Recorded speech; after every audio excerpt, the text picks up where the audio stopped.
Hi friends, कैसे हो आप लोग। स्वागत है आपका अपने channel math research centre Aryan sir पर।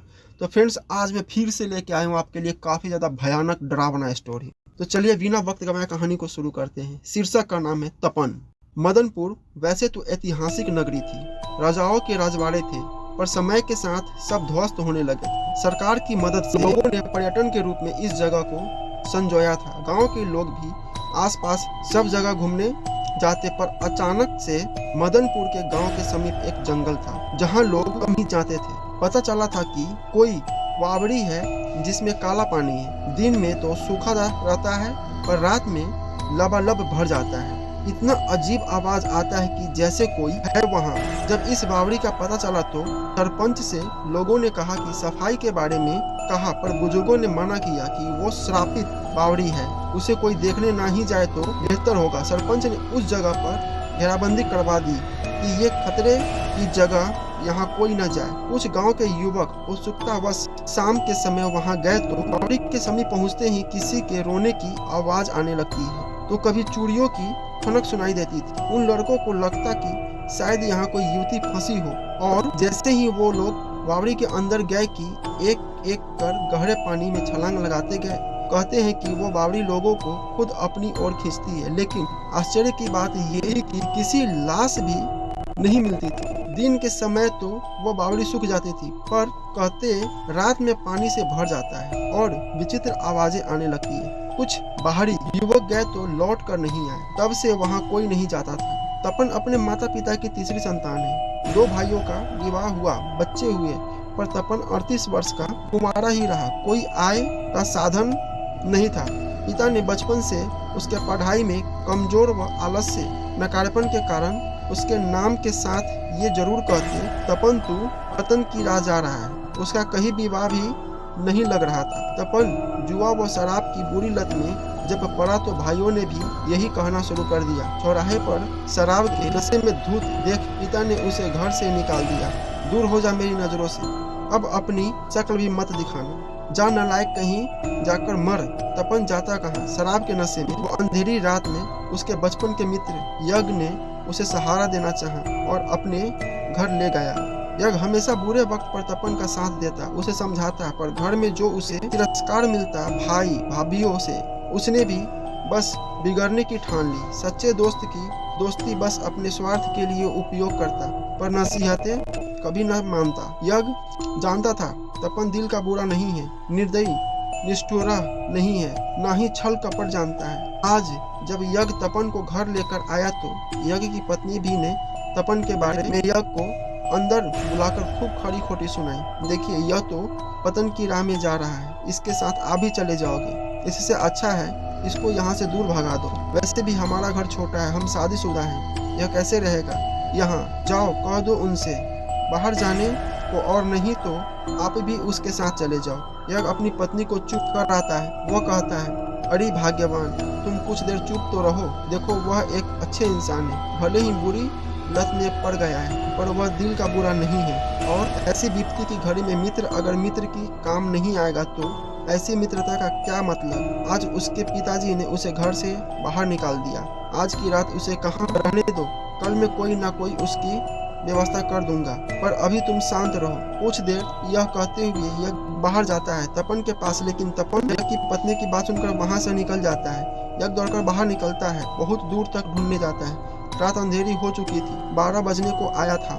बहुत दूर तक ढूंढकर यह वापस चला जाता है। इधर तपन जानबूझकर जंगल की ओर निकल जाता है ताकि उसका दोस्त उसे ढूंढ न पाए, क्योंकि जंगल की तरफ कोई भी नहीं जाता था और उसका दोस्त भी वहां तक उसे ढूंढने नहीं जा पाया। इसलिए तपन जानबूझकर जंगल क्यों निकल जाता है। वो नहीं चाहता कि उसकी वजह से उसके दोस्त के गृहस्थ जीवन में किसी प्रकार की परेशानी आए। शराब के नशे में उसको होश भी नहीं रहता है। चलते चलते वह घने जंगल के बीच पहुंच जाता है, थक कर चूर हो जाता है और एक जगह पत्थर में बैठ जाता है। जैसे ही बैठता है उसके कान में गांव वालों की, उसके भाई भाभीियों की, उसके पिताजी की आवाज गूंजती थी कि तपन तू पतन की राह में जा रहा है। और इतना सुनते ही वह गुस्से में उठा और फिर चलने लगा। चलते चलते उसे बहुत जोरों की प्यास लगने लगी। प्यास में बेहाल हो चुका था। अचानक उसे बावड़ी दिखती है, पर बावड़ी तो सूखी हुई, लेकिन तभी उसे पानी की आवाज आती है। वह वो थोड़ा होश में भी आता है। शराब का नशा थोड़ा कम होता है। उसे लगता है कि कहीं यह पानी जहरीला ना हो, लेकिन प्यास इतनी ज़्यादा लगी थी कि उसे लगता है कि पानी पीकर ही मर जाना ज़्यादा उचित है। प्यास के मरने की बजाय और वह बावड़ी के पास जाने लगता है। कृष्ण पक्ष की काली रात हो या शुक्ल पक्ष, जंगल के उस अंधेरे में तो दिन भी रात की तरह लगती थी। घने पेड़ों की वजह से सूरज की रोशनी भी मुश्किल से पहुंचती थी। घनी अंधेरी रात जंगल की बहुत भयानक लगती थी। तपन वैसे डरपोक तो नहीं था, न ही वो भूत प्रेतों पर विश्वास करता था। उसे लगता था सब मनगढ़ंत कहानियां रहती हैं और कुछ नहीं। वो बावड़ी की सीढ़ियां उतरने लगता है तो उसे आभास होता है उसके साथ कोई और भी है। वो एकदम से ठहर जाता है, पर अंधेरे में कुछ दिखाई नहीं दे रहा था कि पानी की आवाज आती है। यूं लगता है जैसे कोई नहा रहा हो। चूड़ी की खनक के साथ एक मोहिनी हंसी सुनाई देती है। कुछ होश भी था तो शराब का नशा भी उतरा नहीं था। वो चिल्लाता है, कौन कौन है यहाँ?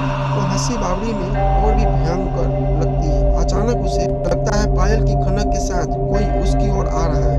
वो भय में पानी से तरबतर हो जाता है। लगने लगता है कि आज उसके क्रियाक्रम भी हो जाएगा। वो सोचने लगता है कि मैं यहाँ आया ही क्यों, और उसके कदम लड़खड़ाते हैं। वो गिर जाता है कि कोई उसे संभालता है। उसे हल्की मूर्छा आती है। जब नींद खुलती है तो सुबह हो जाती है, पर बावड़ी में कोई पानी नहीं रहता।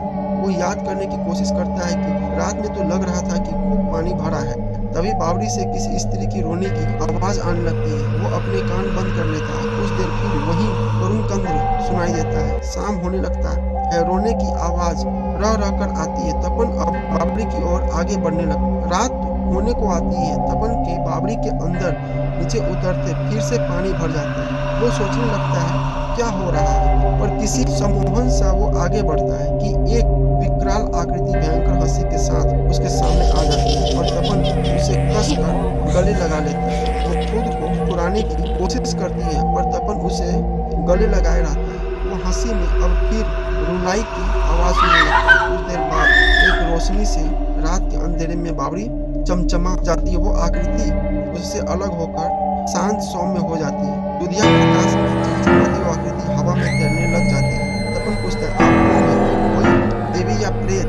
वो आकृति स्त्री रूप में स्थिर होकर तपन से कहती है, मैं एक प्रेत आत्मा हूँ। मेरे पति ने यहाँ खूब सारा सोना हीरा इस बावड़ी में छुपाया और मेरे शरीर में पत्थर बांध जिंदा ही मुझे यहाँ धकेल दिया। मैं डूब कर मर गई। तब से सबसे प्रतिशोध ले रही थी। क्या मुझे भी मारने वाली है? अब नहीं, क्योंकि तुमने गले लगाकर मेरे भयानक प्रतिशोध को प्रेम में बदल दिया। अब मुक्त हो गई। क्या तुम्हें मुझसे डर नहीं लगा? लगा, पर सोचा कि अगर यहाँ प्रेत आत्मा भी है तो वो किसी तकलीफ में है। कितनी दुखी है कि दिन भर रोने की आवाज मुझे बेचैन कर रही है। इसलिए सोच लिया कि मरना तो है ही, पर कुछ करूँ, पूछूं कि क्या तकलीफ है। और वो जब तुम सामने आई तो कुछ सूझा नहीं। सोचा शायद तुरंत ही मुझे मार डालोगी तो कम से कम मरने से पहले किसी की पीड़ा कम कर सकूं। तुम सच्चे इंसान हो। तुम्हारी वजह से मुझे मुक्ति मिली। वो स्त्री दुधिया प्रकाश में विलीन हो जाती है। सुबह होती है तो तपन बेहोशी की हालत में बावड़ी के अंदर पड़ा रहता है। उसके आसपास कुछ हीरे सोने के आभूषण रहते हैं। यज्ञ उसे ढूंढते हुए आता है तो उसे आश्चर्य होता है। बावड़ी में स्वच्छ पानी भरा रहता है। उसका दोस्त भी उसे सकुशल मिल जाता है। यज्ञ के पूछने पर भी वो रात की किसी बात का जिक्र नहीं निकालता। तो फ्रेंड्स, कैसा लगा स्टोरी प्लीज कमेंट करके बताइए और हमारे चैनल को सब्सक्राइब जरूर कर दीजिए। मिलते हैं अगले स्टोरी में।